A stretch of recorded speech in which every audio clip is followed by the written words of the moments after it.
പാഠം 866 രഹസ്യങ്ങൾ ചോരുന്ന വഴി. സംസ്ഥാനത്തിന്റെ സമഗ്ര വികസനം ലക്ഷ്യമിട്ട് അടിസ്ഥാന സൗകര്യങ്ങൾ വർദ്ധിപ്പിക്കുന്നതിനുള്ള ശ്രമങ്ങൾക്ക് സർക്കാർ തുടക്കമിട്ടു. ദേശീയ സംസ്ഥാന പാതകൾ ഉൾപ്പെടെ സംസ്ഥാനത്തെ വിവിധ റോഡുകൾ വികസിപ്പിക്കാനുള്ള ശ്രമങ്ങൾ ആരംഭിച്ചു കഴിഞ്ഞു. ഇതിനുള്ള പദ്ധതി തയ്യാറാക്കാൻ പൊതുമരാമത്ത് വകുപ്പിന് നിർദ്ദേശങ്ങൾ നൽകിക്കഴിഞ്ഞു.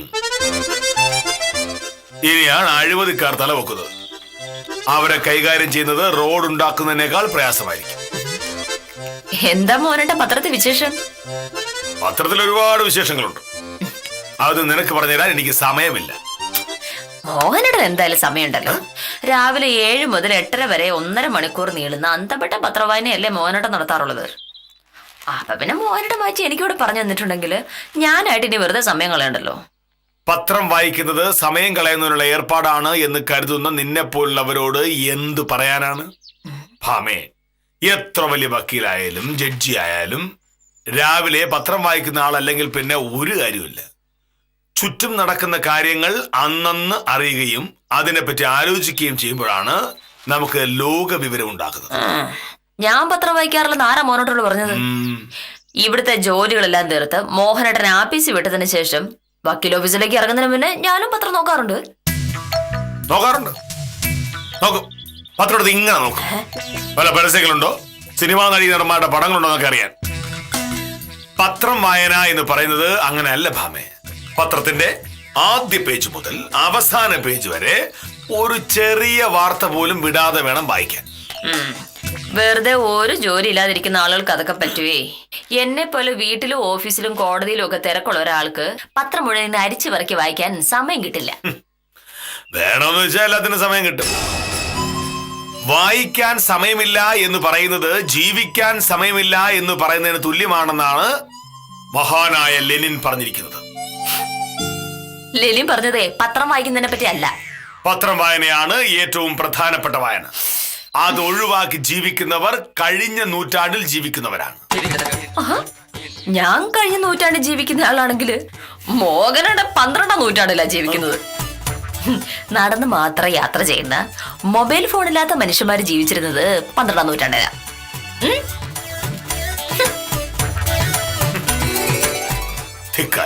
പത്രം പോലും വായിക്കില്ല, പിന്നെ എങ്ങനെ വിവരമുണ്ടാനാ?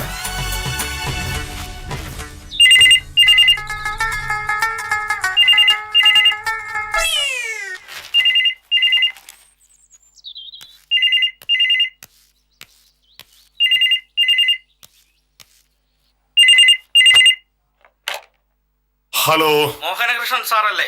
അതെ, കെ മോഹനകൃഷ്ണൻ സാറാണ്. ഞാൻ യോഹന്നാനാ. എന്താ യോഹനൻ ചേട്ടാ? സാറേ, പുതിയ റോഡ് ഉണ്ടാക്കാനുള്ള സ്ഥലം സർക്കാർ ഏറ്റെടുത്തിരിക്കുകയാണെന്ന് അറിഞ്ഞു. സാറിനെ കണ്ട് എനിക്ക് 1-2 കാര്യങ്ങൾ ചോദിക്കാനുണ്ടായിരുന്നു. യോഹനൻ ചേട്ടാ അതെങ്ങനെ അറിഞ്ഞു? ഞാനും ഇവിടേക്കല്ലേ ജീവിക്കുന്നേ. അത് വിട്. സാറിനെ എപ്പോഴാ ഒന്ന് കാണാൻ പറ്റുക?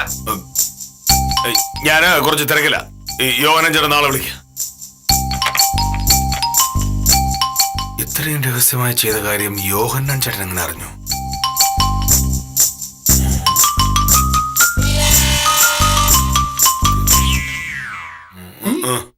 എന്താണ്? റോഡ് വീതി കൂട്ടുന്നതിന് സർക്കാർ സ്ഥലം ഏറ്റെടുക്കാൻ പോവുകയാണ്. ആദ്യത്തെ സർവേ നടക്കുന്നവരെ സംഗതി പുറത്തു വിടണമെന്നാണ് തീരുമാനിച്ചിരിക്കുന്നത്. റോഡിന്റെ അലൈൻമെന്റിനെ പറ്റി പുറത്തറിഞ്ഞാൽ പലതരത്തിലുള്ള സ്വാധീനങ്ങൾ ഉണ്ടാവും. ഒരു തീരുമാനമായതിനു ശേഷം പുറത്തു വിട്ടാൽ മതിയെന്നും അതുവരെ ആരും അറിയരുതെന്നും തഹസിൽദാർ എന്നോട് പറഞ്ഞതാ.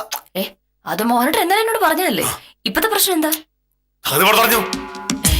കോൺട്രാക്ടർ യോഹന്നാൻ ചേട്ടാണ് ഇപ്പൊ വിളിച്ചത്. പുള്ളിക്കാരെല്ലാം അറിയാം.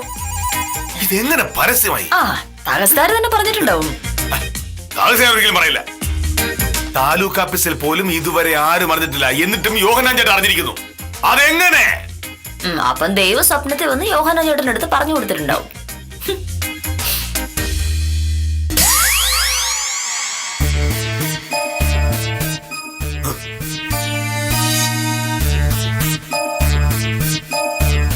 കേരളത്തിലെ 10-60 റോഡുകൾ ഈ പദ്ധതിയിലുണ്ട്. പക്ഷെ അതിലൊന്ന് ഇവിടത്തെ റോഡാകുമെന്ന് ഞാൻ ഒരിക്കലും കരുതിയില്ല. നമ്മുടെ നാട്ടിലും നല്ല റോഡ് വരട്ടെ. വരട്ടെ. പക്ഷെ ഇനി അങ്ങോട്ട് മോഹനേട്ടനാകെ മെനക്കെടായിരിക്കും. സ്ഥലം എടുക്കുന്നതിനായിട്ടുള്ള നടപടിക്രമങ്ങളൊക്കെ കുറച്ചെങ്ങാനുമാണ് ഉള്ളത്. അത്തരം ജോലികൾ ചെയ്യാനാണ് സർക്കാർ എനിക്ക് മാസാമാസം ശമ്പളം എണ്ണി തരുന്നത്. പിന്നെ ഏറ്റവും പ്രധാനപ്പെട്ട കാര്യം എന്തെന്നറിയാമോ ഭാമേ? നമ്മുടെ റോഡ് ഈ പദ്ധതിയിൽ ഉൾപ്പെടുത്തിയ കാര്യം തൽക്കാലം പുറത്തു വിട്ടിട്ടില്ല. അതറിഞ്ഞാൽ റോഡിന്റെ അലൈൻമെന്റ് മാറ്റാനും മറിക്കാനും ഒക്കെ ആളുകൾ വരും. ചിലർ ഭൂമി പോകാതെ നോക്കും, ചിലർ അവരുടെ ഭൂമിയുടെ മുന്നിലൂടെ റോഡ് പോകാൻ ശ്രമിക്കും. ചുരുക്കത്തിൽ ഞങ്ങൾക്ക് സ്വസ്ഥമായി ജോലി ചെയ്യാൻ പറ്റില്ല. പക്ഷെ രഹസ്യമായിട്ട് റോഡ് പണിയാനും പറ്റില്ലല്ലോ. ഇല്ല, ആദ്യത്തെ അലൈൻമെന്റിനുള്ള തയ്യാറെടുപ്പുകൾ പൂർത്തിയാക്കിയതിനു ശേഷം പുറത്തുവിടാം. അപ്പോഴും ശുപാർശക്കാർ വരും. പക്ഷെ നമുക്ക് റോഡിനെ പറ്റിയും ഏറ്റെടുക്കാൻ പോകുന്ന ഭൂമിയെ പറ്റിയും ഒക്കെ വ്യക്തമായ ധാരണ ഉണ്ടെങ്കിൽ പിന്നെ എളുപ്പമല്ലേ. ഞാനും തഹസിൽദാരും കാഞ്ചനയും സ്വയംപ്രഭയും ശിശുപാലനും മാത്രമേ ഇപ്പൊ ഇത് അറിഞ്ഞിട്ടുള്ളൂ. വേറെ ആരും അറിയാൻ പോകുന്നില്ല. ഞാനറിഞ്ഞല്ലോ. നീ എന്റെ ഭാര്യയില്ലേ, അവന് കുഴപ്പമൊന്നുമില്ല. മോനേട്ടാ, ഔദ്യോഗിക കാര്യങ്ങളിൽ സ്വന്തം ഭാര്യയെ പോലും വിശ്വസിക്കരുത് എന്നാണ് പ്രമാണം. ശോ, ഞാനെങ്ങാനും ഇതാർക്കെങ്കിലും ചോർത്ത് കൊടുക്കോ എന്തോ. ആ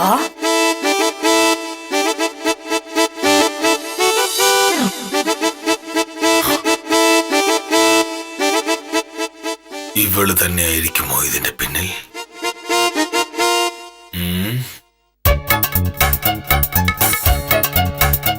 ഹാമേ, സർക്കാർ രഹസ്യങ്ങൾ രഹസ്യമായി തന്നെ സൂക്ഷിക്കാനുള്ള ഉത്തരവാദിത്തം ഒരു സർക്കാർ ഉദ്യോഗസ്ഥന്റെ കടമയാണ് എന്നുള്ളത് നിനക്കറിയാമോ? അറിയാം.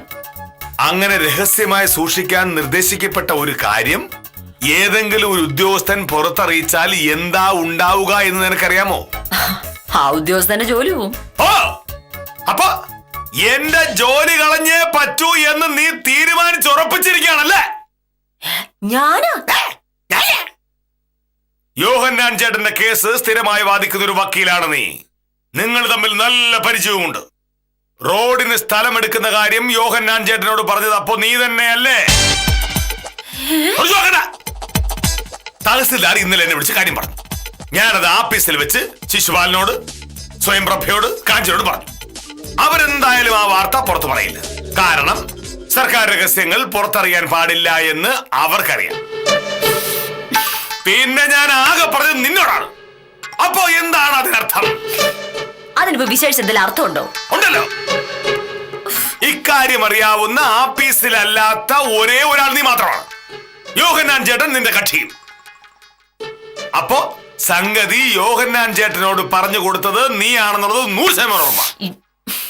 ഇത്തരം കാര്യങ്ങൾ ആ യോഹന്നാൻ ചേട്ടനോട് പോയി പറയേണ്ട കാര്യം എന്താണ് എനിക്ക്? ഉണ്ടല്ലോ. ഒരു വളരെ പ്രധാനപ്പെട്ട സർക്കാർ രഹസ്യം യോഹന്നാൻ ചേട്ടൻ ചോർത്തി കൊടുക്കുന്നതോടെ നീ അയാളുടെ സ്വന്തമാണാകും. അതോടെ ഇനിയുള്ള എല്ലാ കേസുകളും നിന്നെ ഏൽപ്പിക്കാൻ യോഹന്നാൻ ചേട്ടൻ തീരുമാനിക്കും. അതായിരുന്നല്ലേ നിന്റെ ഉദ്ദേശം? രാവിലെ വെറുതെ എന്റെ വാലിരിക്കുന്ന കേൾക്കാൻ നിൽക്കല്ലേ. വില്ലേജ് ആപ്പിച്ചുള്ള രഹസ്യങ്ങള് നാട്ടുകാർക്ക് ചോർത്ത് കൊടുക്കലല്ല എന്റെ പണി. പിന്നെ എങ്ങനെ യോഹന്നാൻ ചേട്ടൻ കാര്യം പറഞ്ഞു? അത് ഞാൻ എങ്ങനെ അറിയാനാണ്? യോഹന്നാൻ ചേട്ടൻ്റെ അടുത്ത് പോയി ചോദിക്കും. ആ മോഹനേട്ടാ, മോഹനേട്ടോട് എന്റെ കൂടെ വാ. അല്ല, ഞാൻ എന്തെങ്കിലും സർക്കാർ രഹസ്യങ്ങൾ ഇനി ഉത്തമന് ചോർത്തി കൊടുക്കുന്നതിനോട് അറിയണമല്ലോ.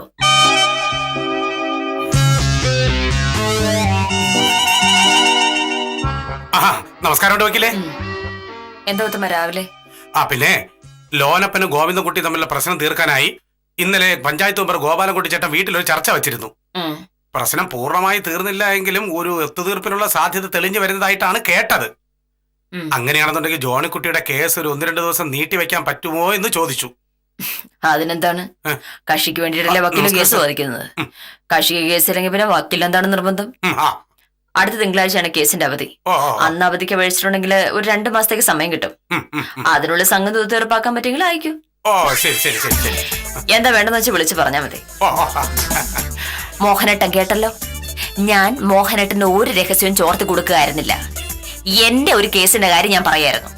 ആ കേസിന്റെ രഹസ്യം വേണമെങ്കിൽ മോഹനേട്ടൻ ആരോട് വേണമെങ്കിലും പോയി പറഞ്ഞു. എനിക്ക് അതിനകത്ത് ഒരു പ്രശ്നമില്ല. രഹസ്യ വക്കീൽ പറഞ്ഞ എന്താ സാറേ പ്രശ്നം? പുതിയ റോഡിന് വേണ്ടി സ്ഥലം ഏറ്റെടുക്കുകയാണ് ഉത്തമ. സംഗതി തൽക്കാലം പുറത്തുവിട്ടിട്ടില്ല. കാരണം സംഭവം പുറത്തറിഞ്ഞ റോഡ് ഇതുവഴി വേണമെന്ന് ഒരു കൂട്ടരും, ഇതുവഴി വേണ്ട എന്ന് പറഞ്ഞ് മറ്റൊരു കൂട്ടരും ഇപ്പോഴേ സ്വാധീനമായിട്ട് വരും. ഓ ഓ, ഒരു ഏകദേശ പദ്ധതി ആകുന്നവരെ പുറത്തറിയേണ്ടെന്നാണ് തഹസിൽദാരനോട് പറഞ്ഞത്. ഞാൻ ആകെ പറഞ്ഞിട്ടുള്ളത് ആഫീസിലെ ശിശുപാലനോട്, കാഞ്ചനയോട്, സ്വയംപ്രഭയോട്, പിന്നെ ഭാമയോട്. പക്ഷെ സംഗതി പുറത്തറിഞ്ഞു. അയ്യോ ഞാൻ ഈ പറഞ്ഞ ആരെങ്കിലുമാണ് സംഭവം ചോർത്തി കൊടുത്തത് എന്നുള്ളത് ഉറപ്പല്ലേ? ഭാമയോട് ചോദിച്ചിട്ട് അവൾ സമ്മതിക്കുന്നില്ല. എന്തായാലും വക്കീലായിരിക്കില്ല, വക്കീൽ അങ്ങനെ ചെയ്യൂ അല്ലേ? അപ്പൊ പിന്നെ സ്വയംപ്രഭയോ കാഞ്ചനയോ ശിശുപാലനോ ആയിരിക്കുന്നുള്ള ഉറപ്പാ. അതിലാരായാലും അവർക്ക് ഏമിച്ചിട്ടുണ്ട്. സർക്കാർ രഹസ്യം ചോർത്തി കൊടുക്കുന്നത് ക്രിമിനൽ കുറ്റമാണെന്ന് പഠിച്ചിട്ടാണ് അവർ ജോലിക്ക് കയറിയിട്ടുള്ളത്. സാറിങ്ങനെ ദേഷ്യപ്പെട്ട് ചോദിച്ചിട്ടൊരു കാര്യമില്ല. അവര് പറയും അവര് പറഞ്ഞിട്ടില്ല എന്ന്. ഇത് വളരെ തന്ത്രപരമായ രീതിയിൽ കൈകാര്യം ചെയ്യേണ്ട കാര്യമാണ്. എങ്ങനെ? സാർ ഇക്കാര്യം അറിഞ്ഞതായി ഭാവിക്കുകയേ ചെയ്യരുത്. സാധാരണ പെരുമാറുന്ന പോലെ പെരുമാറി സ്നേഹത്തിൽ സംസാരിച്ച് അവരെ കുരുക്കി ഇങ്ങ് പിടിക്കണം. അതേ ഉള്ളു സാറേ വഴി. വേണമെന്നുണ്ടെങ്കിൽ 1-2 ഐഡിയ ഞാൻ പറഞ്ഞുതരാം. വേണ്ട. ശിശുപാലനും കാഞ്ചനയും സ്വയംപ്രഭയല്ലേ? അവരെ എങ്ങനെ കുരുക്കണമെന്ന് കെ മോഹനൻ സാറിന് അറിയാം. ഉപദേശം പുറത്തൊന്നും നടക്കുന്നില്ല. അങ്ങനെ ആയിക്കോട്ടെ. ആ, എന്തായിരുന്നു ഉത്തമനോട്ടൊരു ഭയങ്കര ചർച്ച? സർക്കാർ രഹസ്യം ചോർത്തി കൊടുക്കുന്നത് ആരാണ് എന്ന് കണ്ടുപിടിക്കാൻ ഞാനൊരു വഴി കണ്ടുപിടിച്ചു. അതിനെപ്പറ്റി ചർച്ച ചെയ്യുകയായിരുന്നു. എന്തുവഴി?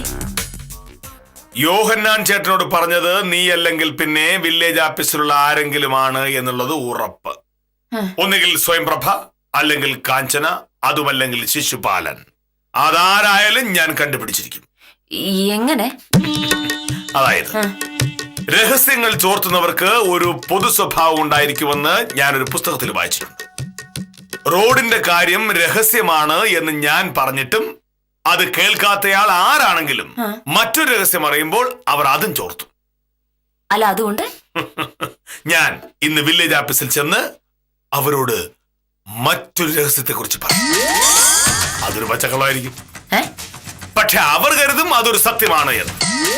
ഞാൻ അവിടെ നിന്ന് മാറിക്കഴിയുമ്പോൾ അവർ ആ രഹസ്യം ആരെയെങ്കിലും വിളിച്ചു പറയും. എങ്ങനെയുണ്ട്? എങ്ങനെയുണ്ട് എന്റെ ബുദ്ധി?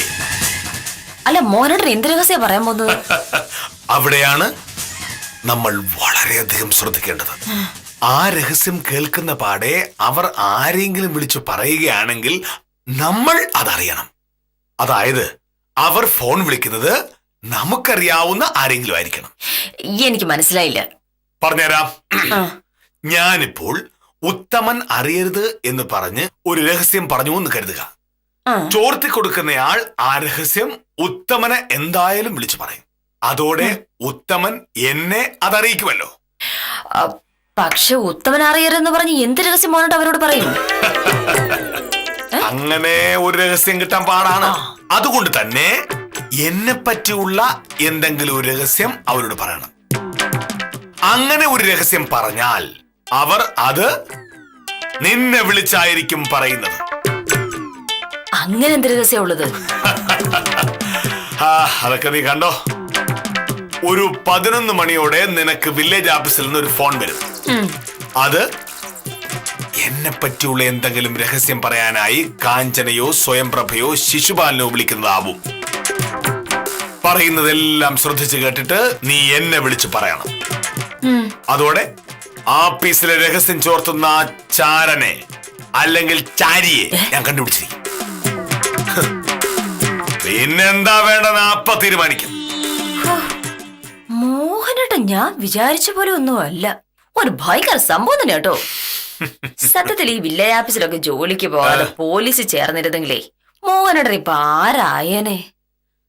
CID മോഹനകൃഷ്ണൻ അല്ലെങ്കിൽ ഡിറ്റക്റ്റീവ് മോഹനകൃഷ്ണൻ. ഹായ്, അടിപൊളി. കൂടുതൽ തമാശ പറയണ്ട. 11 മണിക്ക് വില്ലേജ് ഓഫീസിൽ നിന്ന് ഫോൺ വന്ന് കഴിയുമ്പോ നീ എന്നെ വിളിക്കണം. മോഹനേട്ടന്റെ ബുദ്ധി ഞാൻ സമ്മതിച്ചിരിക്കുന്നു എന്ന് പറയണം. ശരി, സമ്മതിച്ചു. ആഫീസ് രഹസ്യങ്ങൾ ചോർത്തുന്ന ക്ഷുദ്രജീവിക്ക് കെ മോഹനൻ സാർ വച്ചിട്ടുണ്ട്.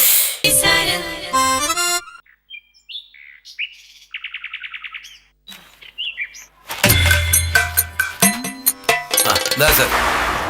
ശിശുപാലൻ ചേട്ടാ, മോനേഷ് സാർ ഇന്നലെ പറഞ്ഞ റിപ്പോർട്ട് എഴുതണ്ടേ? എന്നാ ജോലി തുടങ്ങുന്നേ? ഉടനെ തുടങ്ങേണ്ടി വരും. 1 മാസത്തിനുള്ളിൽ ഇതിൽ തീരുമാനമാക്കണമെന്നാ കളക്ടർ പറഞ്ഞിരിക്കുന്നത്. അപ്പൊ നമുക്ക് ജോലിയായെന്ന് അതെ. ചുരുക്കം. സ്വയം പ്രഭേ,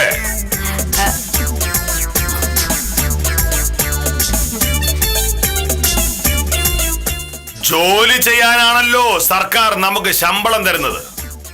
അതെ സാർ. പിന്നെന്താണ് പുതിയൊരു പദ്ധതിയുടെ കാര്യം പറഞ്ഞ ഒരു പ്രയാസം? ഒന്നുമില്ല സാർ, എനിക്ക് ജോലി ചെയ്യാൻ സന്തോഷമേ ഉള്ളൂ സാർ. ജോലി ചെയ്യാൻ സന്തോഷമുള്ള നല്ലതാ, പക്ഷെ അത് ജോലിയായിരിക്കണം. മനസ്സിലായില്ല സാർ. എനിക്ക് പലതും മനസ്സിലാകുന്നുണ്ട്. ശിശുപാലൻ,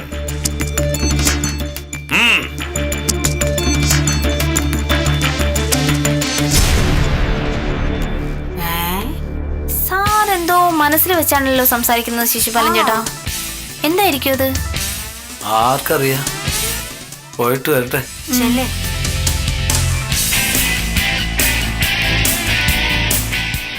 ഇന്നലെ എന്തായിരിക്കും?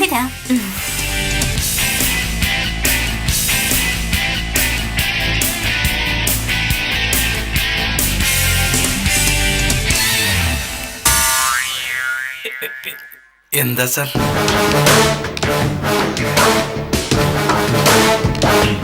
ഞാനൊരു കാര്യം ചോദിച്ചാൽ ശിശുപാലൻ സത്യമേ പറയാവൂ. സാറിനോട് ഞാൻ നുണ പറയില്ല സാർ. റോഡിന് വേണ്ടി സ്ഥലമെടുക്കാൻ പോകുകയാണെന്ന കാര്യം ശിശുപാലൻ ആരോടെങ്കിലും പറഞ്ഞു? ഞാനോ? ഞാൻ ആരോടും പറഞ്ഞിട്ടില്ല സാർ. ആരോടും പറയരുതെന്ന് സാറ് പറഞ്ഞിട്ടില്ലേ? ഞാൻ പറഞ്ഞിരുന്നു, പക്ഷെ അതെങ്ങനെയോ ചോർന്നിട്ടുണ്ട്. അതെനിക്ക് ഉറപ്പാണ്. സത്യമായിട്ട് ഞാൻ പറഞ്ഞിട്ടില്ല സാർ. എന്റെ കെട്ടിയോളോട് പോലും ഞാനിത് പറഞ്ഞിട്ടില്ല.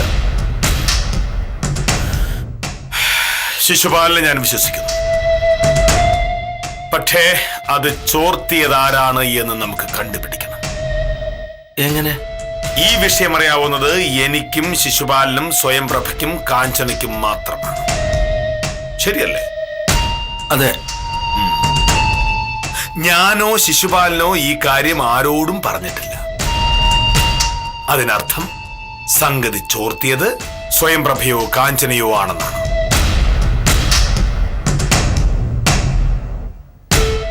അവരിൽ ആരാണെന്ന് നമുക്ക് കണ്ടുപിടിക്കണം.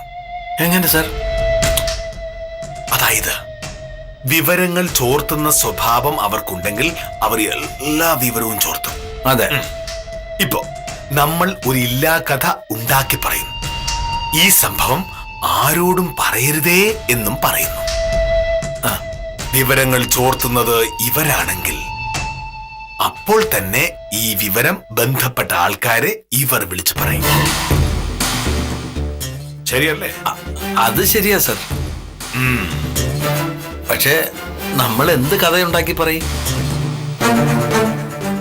അതായത് ഞാൻ ഇപ്പോൾ ശിശുപാലിനെ വിളിച്ചത് ഏതോ ഒരു പെണ്ണിനെ പരിചയമുണ്ടോ എന്ന് ചോദിക്കാനാണ്.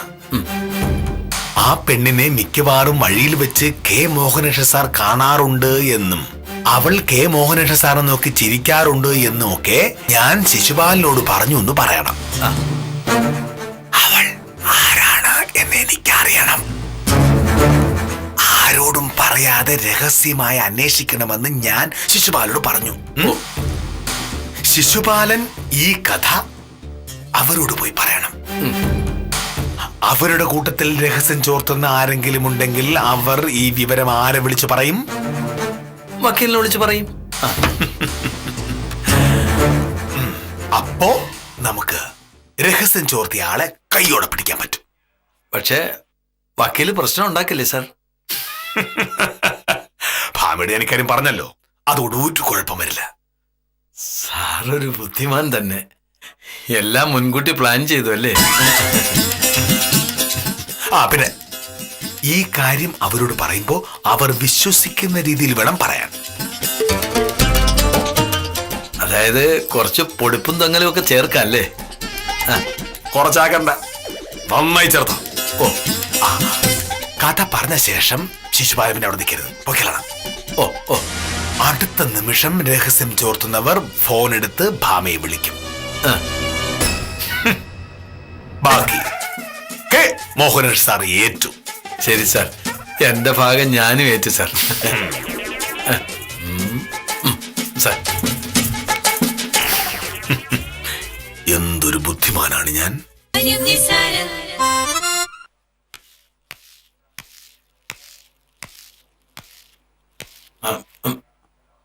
കാഞ്ചന സാറേ, ഒരു വിവരം അറിഞ്ഞ? എന്താ? പരമരഹസ്യ, പുറത്ത് ആരോടും പറയരുത്. ഇല്ല, എന്താ? പ്രൊഫസറെ, തല പോയാലും ഒരാളോടും പറയരുത്. അറിഞ്ഞാ സംഗതി പ്രശ്നോ. ശിശുപാലൻ ചേട്ടാ കാര്യം പറയേ.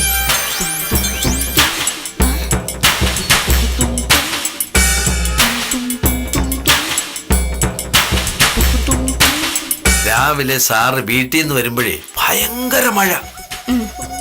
മഴയത്ത് കൊടയൊക്കെ നിവർത്തി സാറ് ഇങ്ങനെ നടന്നു വരുമ്പോഴേ പീതാംബരൻ ചേട്ടന്റെ പൂട്ടിപ്പോയ കടയുടെ മുന്നില് ഒരാള് പതുങ്ങി നിൽക്കുന്നു. ആരാ ആരാ ആരാ ആരാ? തേക്കിൻകാട്ടിലെ ശശാങ്കന്റെ ഭാര്യ നിർമ്മല. നിർമ്മല. കുഴപ്പമില്ല. സാറ് ചുറ്റും നോക്കി. കോരിച്ചൊരിയുന്ന മഴ. ചുറ്റും ഒരാൾ പോലുമില്ല. രംഗം ശ്മശാന കാണ്ഡം. സാറിന്റെ മുന്നിൽ സുന്ദരിയായ ഒരു പെൺകുട്ടി ഒറ്റയ്ക്ക്. സാറ് ചോദിച്ചു, നിർമ്മലെ വരുന്നോ? ഞാൻ സ്കൂളിനടുത്തേക്ക് വിടാമെന്ന്. അവള് സ്കൂൾ ടീച്ചറാണല്ലോ. എന്നിട്ടെന്താ? നിർമ്മല ഇറങ്ങി വന്ന് സാറിന്റെ കൂടെ കയറി.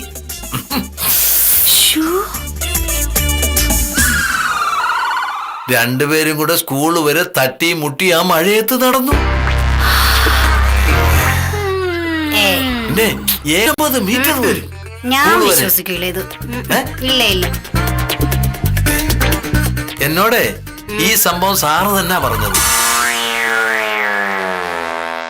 എന്നാലും ചെറുപ്പക്കാരായ ഒരു ആണും പെണ്ണും മഴയത്ത് കൊടയും പിടിച്ചോണ്ട് അത്രയും ദൂരം നടക്കുക എന്ന് വെച്ചാൽ, അതും സാറിനെ പോലുള്ള ഒരാള്.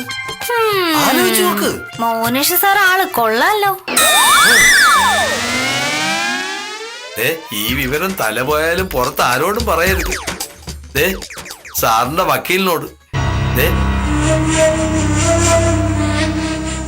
കാര്യം പറഞ്ഞാൽ വക്കീലും സാറിന് വലിയ സ്നേഹമൊക്കെ ആയിരിക്കും. പക്ഷേ സ്വന്തം ഭർത്താവ് വേറൊരു പെണ്ണിന്റെ കൂടെ കൊടയിൽ മഴയത്ത് നടന്നു എന്ന് പറഞ്ഞാലേ ഈ ലോകത്ത് ഒരു പെണ്ണും സഹിക്കില്ല.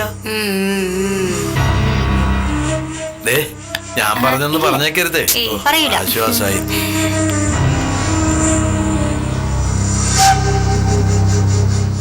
ഇതൊക്കെ സത്യമായിരിക്കോ പ്രഭേ? ആയിരിക്കും. അങ്ങനെയാണെങ്കിൽ ഒരു കാര്യം ചെയ്യാനുണ്ട് എനിക്ക്.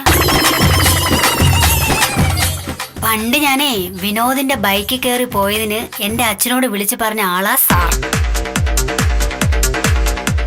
ഇതെനിക്ക് കിട്ടിയ ഒരു അവസരം. പക്ഷെ പുറത്ത് പറയില്ലെന്ന് ശിശുപാലൻ ചേട്ടന് വാക്കുകൊടുത്തല്ലേ പ്രഭ?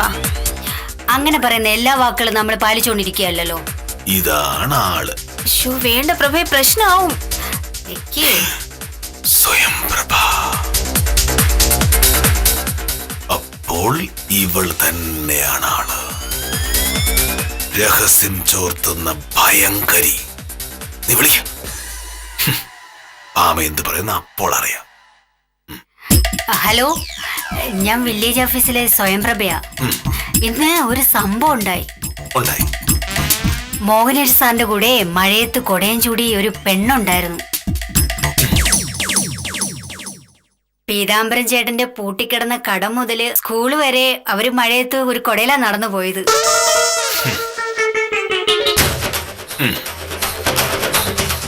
പെണ്ണാരാണെന്ന് പറയാം, പക്ഷേ വിളിച്ചു പറഞ്ഞത് ഞാനാണെന്ന് ഒരാളും അറിയരുത്. പറയില്ല. വഴിയിൽ ആരെങ്കിലും കണ്ടു എന്ന് പറഞ്ഞാ മതി. സമ്മതിച്ചല്ലോ? ആ, മോഹനേഷ് സാറിന്റെ കൂടെ ഉണ്ടായിരുന്ന പെണ്ണെ വേറെ ആരുമല്ല, ചേട്ടന്റെ ഭാര്യ നിർമ്മലയായിരുന്നു. ചേട്ടന്റെ ഭാര്യ? ആ, ശരി എന്നാ വയ്ക്കട്ടെ.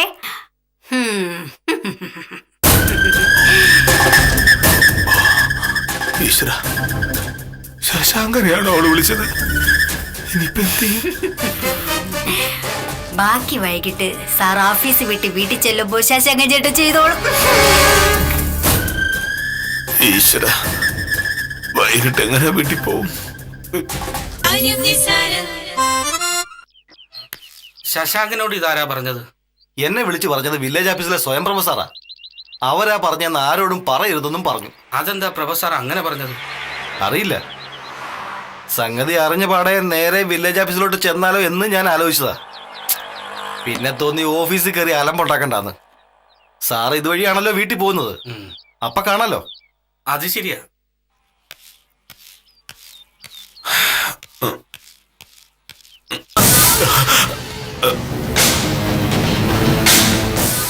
ഈശ്വര, ശശാങ്കൻ.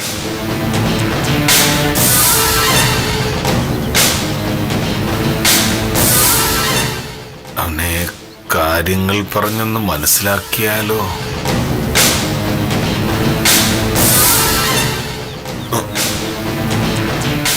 വേണ്ട, അത് അപകടം. അവൻ നാട്ടുകാരെ ഒന്നിച്ച് നാണം കെടുത്തു.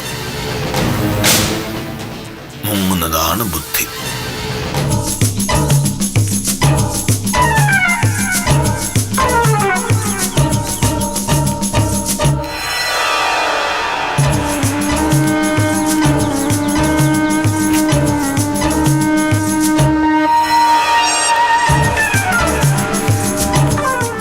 ഇങ്ങനൊരു വഴിയുള്ളത് നന്നായി.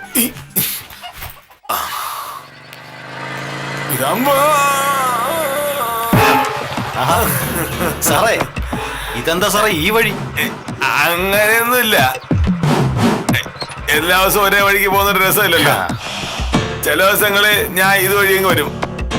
ശശാങ്കൻ എന്താ ഈ വഴി ഇപ്പൊ വരേണ്ട കാര്യം? സുഖം തന്നെയല്ലേ? സുഖമല്ല, ഞാൻ സാറിനെ ഒന്ന് കാണാനിരിക്കുകയായിരുന്നു. അയ്യോ, എന്തിനാ? അയ്യോ ശശാങ്ക, ആരെങ്കിലും എന്തെങ്കിലും പറഞ്ഞിട്ട് ശശാങ്ക വിശ്വസിക്കല്ലേ. ഞാനൊരു മാന്യനും സത്യസന്ധനുമാണെന്ന് ശശാങ്കൻ അറിയാമല്ലോ. ഇന്ന് രാവിലെ സാറും എന്റെ ഭാര്യ നിർമ്മലയും കൂടി മഴയത്ത് ഒരു കുടക്കീഴിൽ പോകുന്നത് കണ്ടവരുണ്ടല്ലോ. ഞാനോ? സംഭവം രാവിലെ തന്നെ ഞാൻ അറിഞ്ഞതാ. നേരെ വില്ലേജ് ഓഫീസിലേക്ക് വന്ന് ചേട്ടനെ പൊട്ടിച്ചാലെന്ന് ഞാൻ കരുതിയതാ. വേഗം കാണിക്കല്ലേ. എന്ത് പ്രശ്നം ഉണ്ടെങ്കിലും നമുക്ക് സംസാരിച്ച് തീർക്കാമല്ലോ. കയ്യാങ്കളി ഒന്നിനും ഒരു പരിഹാരമല്ലല്ലോ. അതറിയാവുന്നത് കൊണ്ടാണ് ഞാൻ ക്ഷമിച്ചത്. പിന്നെ ഒരു പെണ്ണിനെ തല്ലുന്നത് ശരിയല്ലല്ലോ.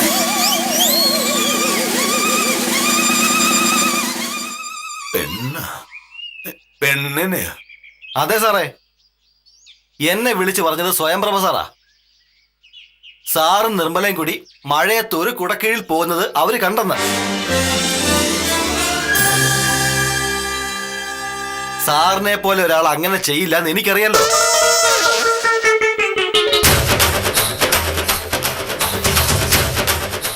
അത് മാത്രമല്ല, നിർമ്മല പനിയായി 3 ദിവസമായിട്ട് വീട്ടിൽ കിടക്കുക.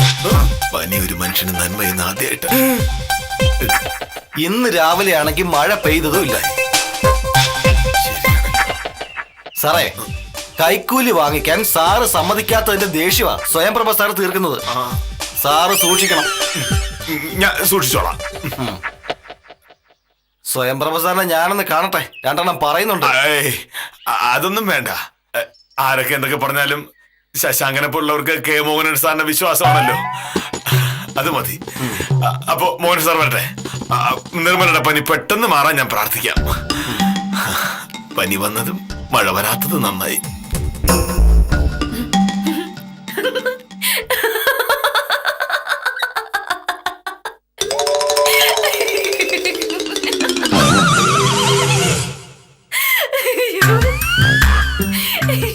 നീ ഇപ്പൊ ഇങ്ങനെ ചിരിക്കാൻ മാത്രം ഇവിടെ ഒന്നും ഉണ്ടായില്ലല്ലോ.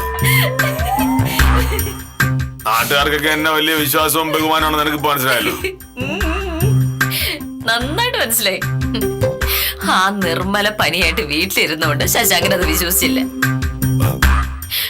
നിർമ്മല രാവിലെ സ്കൂളിൽ പോകാൻ ഇറങ്ങുകയും കാലത്ത് നല്ല മഴ ഉണ്ടാവുകയും ചെയ്തിരുന്നെങ്കിലേ നമുക്ക് കാണായിരുന്നു. അല്ല, ഒക്കെ മോഹനേട്ടന്റെ ബുദ്ധിയാണെന്നുള്ളതാണ് എന്റെ തമാശ മുഴുവനും. അവനവനെ പറ്റി അനാവശ്യം പറയാൻ ഒരാളെ ഏൽപ്പിക്കുക. അങ്ങനെ രഹസ്യം ചോർത്തിയാളെ കണ്ടുപിടിക്കാമെന്ന് കരുതുക.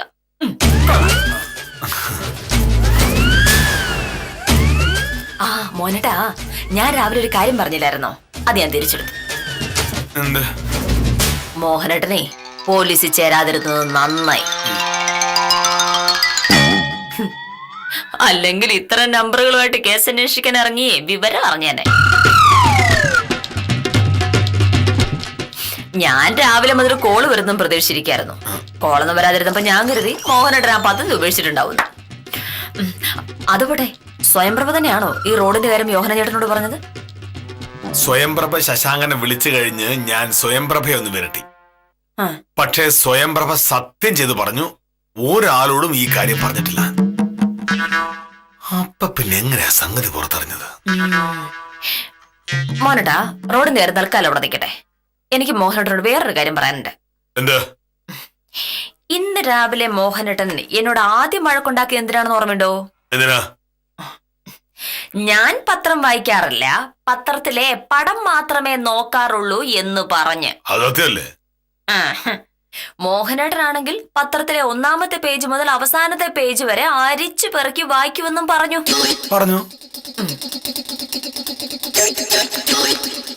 എന്നിട്ടാണോ ഇന്നത്തെ പത്രത്തില് 7ാമത്തെ പേജിൽ വന്ന ഈ വാർത്ത വായിക്കായിരുന്നു? സംസ്ഥാനത്തെ വികസിപ്പിക്കേണ്ട റോഡുകളുടെ പട്ടികയിൽ കാന്തല്ലൂരിലെ റോഡും ഉൾപ്പെട്ടിട്ടുണ്ട് എന്നും ഇതിനായി ഭൂമി ഏറ്റെടുക്കേണ്ട നടപടികൾ ആരംഭിക്കുകയാണ് എന്നും കളക്ടർ അറിയിച്ചു. തഹസിൽദാരും വില്ലേജ് ഓഫീസറും കൂടി പരമ രഹസ്യമാക്കി വെച്ച കാര്യം കളക്ടർ പത്രക്കാരുടെ അടുത്ത് പറഞ്ഞു കൊടുത്തു. ഈ പത്രം വായിച്ച് നാട്ടിലുള്ള സകല ആൾക്കാർ ഇക്കാര്യം അറിഞ്ഞപ്പോഴും അതൊരു ഭൂലോക രഹസ്യമാണെന്ന് ഓഫീസർമാരങ്ങ് കരുതി. ഇപ്പോ മോഹനേട്ടൻ മനസ്സിലായോ യോഹനാൻ ചേട്ടൻ എങ്ങനെയാ സംഭവം പറഞ്ഞെന്ന്? കളക്ടർക്ക് ഞാൻ വെച്ചിട്ടുണ്ട്. അപ്പോ ഇനി ഒരു കാര്യം ചെയ്യും. ഭയങ്കര കുറ്റാന്വേഷണമൊക്കെ നടത്തി ക്ഷീണിച്ചു വന്നതല്ലേ, നമുക്ക് നല്ല കടുപ്പത്തിലൊരു ചായ കുടിച്ചാലോ? വില്ലേജ് ഓഫീസർക്ക് ഇന്ന് പറ്റിയത് ഒന്നിലധികം അബദ്ധങ്ങളാണ്. പത്രം വായിച്ചപ്പോൾ ശ്രദ്ധിക്കാതിരുന്നതിന്റെ പേരിലുണ്ടായ ഒരു വൻ പുകിൽ മോഹനകൃഷ്ണൻ തന്നെ വഷളാക്കുകയും ചെയ്തു. എന്തായാലും കാര്യമായ പരിക്ക് പറ്റാതെ രക്ഷപ്പെട്ട നിലയ്ക്ക് ഇന്നത്തേക്ക് വിടാം. കാര്യം നിസ്സാരം തുടരുന്നു. ലോട്ടറി ചൂതാട്ടമാണോ? ചില നേരങ്ങൾ എനിക്ക് തോന്നും ദൈവം ഇല്ലെന്ന്. മോഹനേട്ടൻ എന്നോട് കാണിക്കുന്ന ഈ തോന്നിവാസമൊക്കെ കാണാതെ കണ്ണടച്ചിരിക്കുകയാണോ ദൈവം എന്ന് തോന്നാറുണ്ട്. ലോട്ടറിയെ എതിർക്കുന്നവർ ലോട്ടറി അടിച്ചു കഴിയുമ്പോൾ എന്തു പറയും?